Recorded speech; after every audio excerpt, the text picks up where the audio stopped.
નમસ્કાર દર્શક મિત્રો, હું છું મહેશ પરમાર, ટાઈમ્સ ઓફ નેશનથી. આજે આપણે ભરોડિયા માતાજી એકલધામ પધાર્યા છીએ. બાપુ ત્યાંના મહંત છે યોગી દેવનાથ બાપુની મુલાકાતે આવ્યા છીએ. અત્યારે આપણે હિન્દુ ધર્મનો પર્વ મા ભવાની દુર્ગાનો જે 9 દિવસના નવરાત્ર આવી રહ્યા છે એના વિશે આપણે બાપુથી જાણશું કે બાપુ આ માતાજીનો જે ભવ્ય જે પ્રોગ્રામ બધે થઈ રહ્યા છે અને જે મા દુર્ગાનું આપણે આરાધનાનો પર્વ છે અને આપણે એના વિશે બાપુ આપ શું કહેવા માંગો છો? અને જે નવરાત્રીનો જે પ્રાઇવેટાઇઝેશન અત્યારે થઈ રહ્યું છે અને જે માતાજીના નામ ઉપર જે હિન્દી ગીત અને જે અમુક આ બધા આ કરી રહ્યા છે એના વિશે આપ શું કહેવા માંગો છો? નવરાત્રી છે એ અનુષ્ઠાનનો પર્વ છે, એ તપનો પર્વ છે, એ આરાધનાના દિવસો છે.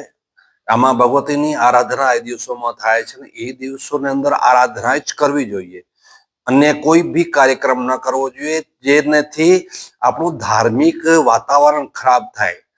દાખલા તરીકે તમે કહો છો કે જેવી રીતે હિન્દી ગીતો વાગતા હોય અને અન્ય કોઈ નિમ્ન કક્ષાની જો હરકતો થતી હોય તો આ ધાર્મિક છે અને એની અંદર આવી નિમ્ન કક્ષાની કોઈ ગીતો વાગતા હોય અથવા તો બીજી કોઈ કંઈ થતો હોય તો એ બિલકુલ ખોટો છે અને એ ખરાબ છે. એ આખો નાખો એક ધાર્મિક વાતાવરણને ખરાબ કરવાનો છે અને જો લોકો આવું કંઈ કરતા હોય છે એટલે એ ધાર્મિકતાને હાનિ પહોંચાડે છે, ઠેસ પહોંચાડે છે.